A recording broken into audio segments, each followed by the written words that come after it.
Sea bendito y alabado el santísimo sacramento del altar, y la purísima e inmaculada concepción de la bienaventurada siempre Virgen María, Madre de Dios y Madre nuestra, concebida en gracia sin mácula de pecado original, desde el primer instante de su ser natural. Tan necesaria quizás como la oración, es la lectura de los libros santos para la vida espiritual. Escribe San Bernardo, la lectura espiritual nos prepara para la oración y para la práctica de las virtudes.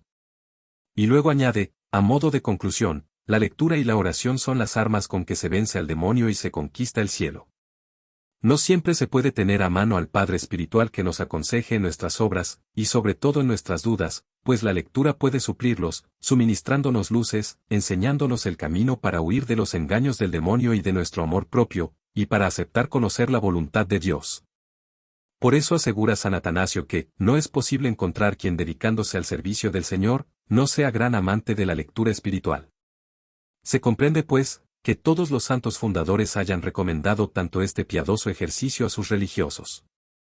San Benito prescribió que todos hicieran lectura cada día, y que 2 monjes se encargara de recorrer ese tiempo las celdas, para ver si era observado este punto, caso de encontrar algún negligente en su cumplimiento, quería que se le impusiera una penitencia. Y antes que todos los fundadores, lo había prescrito San Pablo a Timoteo. Aplícate a la lectura. Nótese la palabra que emplea, atende, es decir, que por muchos que fueran los cuidados que le exigieran sus ovejas, Timoteo era obispo, quería San Pablo que se dedicara a la lectura de libros santos, no como de pasada y por breve tiempo, sino aplicándose expresamente a ella con detención.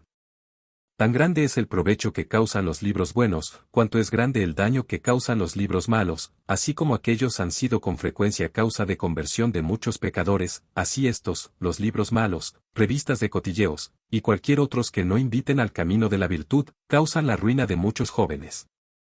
El autor de los libros buenos es el Espíritu de Dios, así como de los libros malos son del espíritu del demonio, que a muchos logra engañar frecuentemente, disimulando el veneno que tales libros encierran. En primer lugar, así como la lectura de los malos libros, según queda escrito, llena el alma de sentimientos mundanos y perniciosos, la lectura de los buenos libros llena el espíritu de pensamientos y deseos santos. ¿Qué pensamientos santos puede cultivar un alma ocupada, en lecturas de libros curiosos y profanos, que hace germinar en su cabeza ideas mundanas y en el corazón una legión de afectos terrenos? ¿Cómo se va a mantener en la presencia de Dios y cómo va a hacer actos y afectos piadosos? El molino muele el grano que se le echa. Si se le echa mal grano, ¿cómo queremos que de harina buena? Irá a la oración y a la comunión, y en vez de estar pensando en Dios y haciendo actos de amor y de confianza, estará profundamente distraída, porque le vendrá en tropel a la memoria todas las vanas ideas de sus lecturas.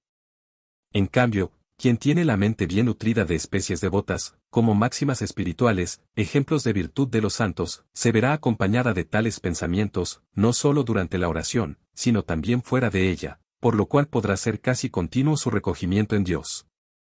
San Bernardo lo explica todo esto con una bella comparación sobre aquel pasaje de San Mateo, buscad y hallaréis. Buscad leyendo, explica el santo, y encontraréis meditando, la lectura pone el alimento en la boca para masticarlo por la meditación.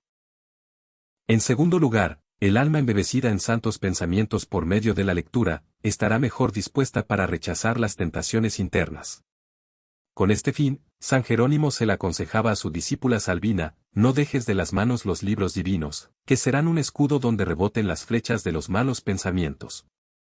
En tercer lugar, la lectura nos sirve para ver las manchas del alma, y viéndolas, más fácilmente las podremos quitar. El mismo San Jerónimo escribió a Demetriades, que se sirviera de la lectura como de un espejo, con lo cual quería significar que, así como el espejo nos descubre las manchas del rostro, la lectura de los libros santos descubre las manchas de la conciencia. En ella, nota San Gregorio hablando de la lectura, vemos lo que tenemos de hermoso, y lo que tenemos de deforme, por ella apreciamos nuestros progresos, vemos si hemos adelantado o hemos retrocedido en las vías de Dios. En cuarto lugar, por la lectura de los libros santos recibimos muchas luces, y sentimos las llamadas divinas. Advierte San Jerónimo que a Dios, cuando oramos, le hablamos, cuando leemos, le oímos. No siempre, como decía antes, podremos tener junto a vosotras, almas que buscan la santidad, al Padre Espiritual, ni siempre podremos oír la palabra de santos predicadores, que nos den luces y nos dirijan acertadamente por los caminos de Dios, pero tenemos quien lo sustituye en los buenos libros. Bien es conocido el ejemplo de San Agustín, que estando miserablemente arrojado por sus pasiones y sus vicios, fue iluminado por luz celestial que le vino por la lectura de una epístola de San Pablo. Salió de las tinieblas y comenzó a caminar hacia la santidad. Lo mismo le aconteció a San Ignacio de Loyola, siendo todavía soldado, para vencer el aburrimiento de las horas que tenía que estar en el lecho, a causa de las heridas comenzó a leer un libro de vida de santos, que por la providencia divina le vino a las manos. Eso le bastó para comenzar a ser santo, convertido en padre, en la vida espiritual, y fundador de esa religión de la Compañía de Jesús, que tantos días de gloria ha dado a la Iglesia. San Juan Colombini leyó también por casualidad, y casi contra su voluntad, un libro devoto, y eso bastó para hacerle dejar el mundo y hacerle fundador de una orden religiosa.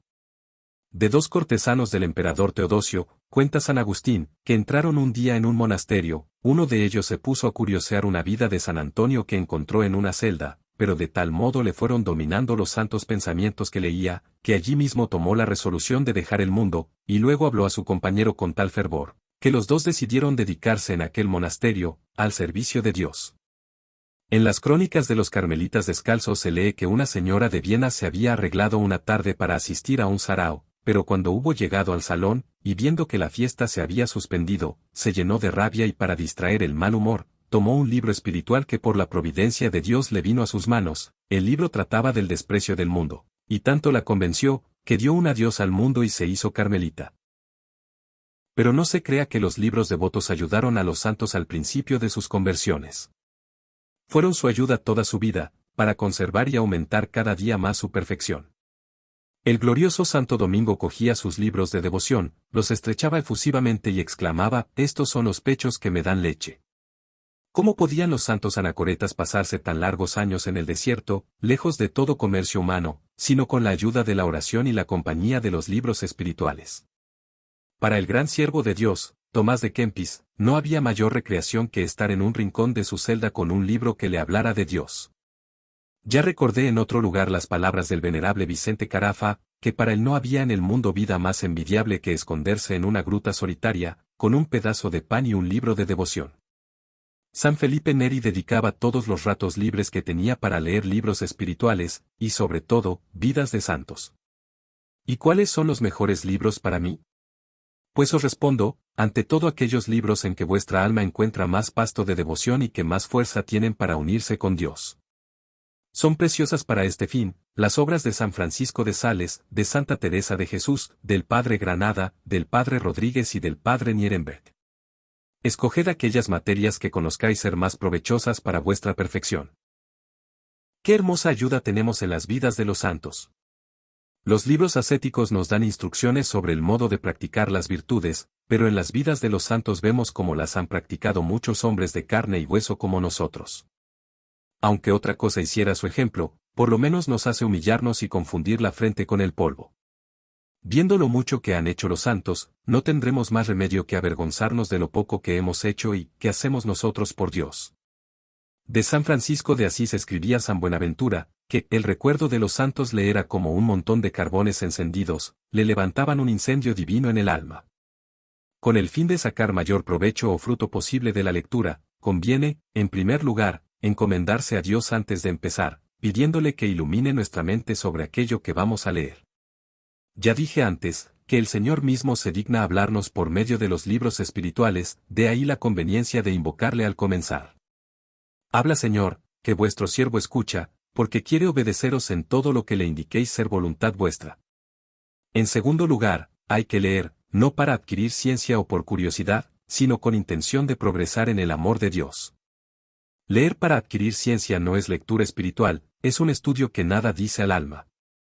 Pero todavía es más grave leer por mera afición, como hacen algunos que se dan a devorar libros, sin otro fin de terminarlos pronto y dar pasto a su curiosidad. ¿Qué provecho pueden esperar de tales lecturas? Todo el tiempo cumpliendo en ellas es tiempo perdido.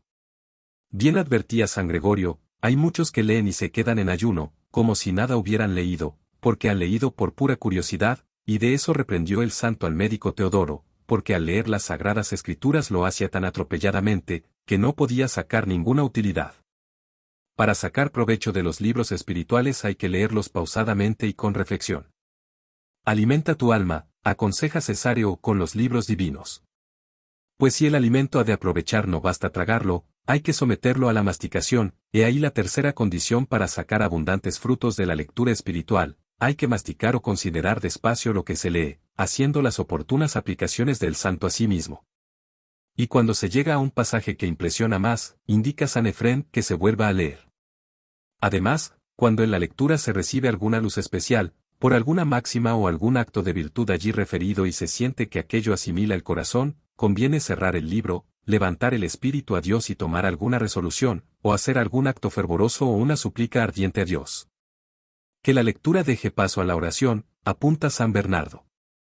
Será muy buena cosa retirarse entonces a orar, mientras se sienta la influencia de aquel vivo sentimiento que nos conmovió, imitemos a la abeja, que no se posa en la segunda flor mientras no ha libado toda la sustancia de la primera, no importa que se pase así todo el tiempo destinado a la lectura, porque de ordinario, suele ser para mayor provecho del espíritu. Bien puede suceder que la lectura de un versículo deje más fruto que si se hubiese leído una página entera.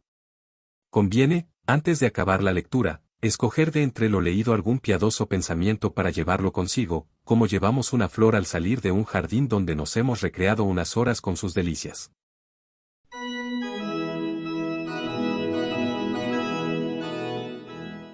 Ave María Purísima, sin pecado concebida. Dos banderas. Ad maiorem Dei gloriam.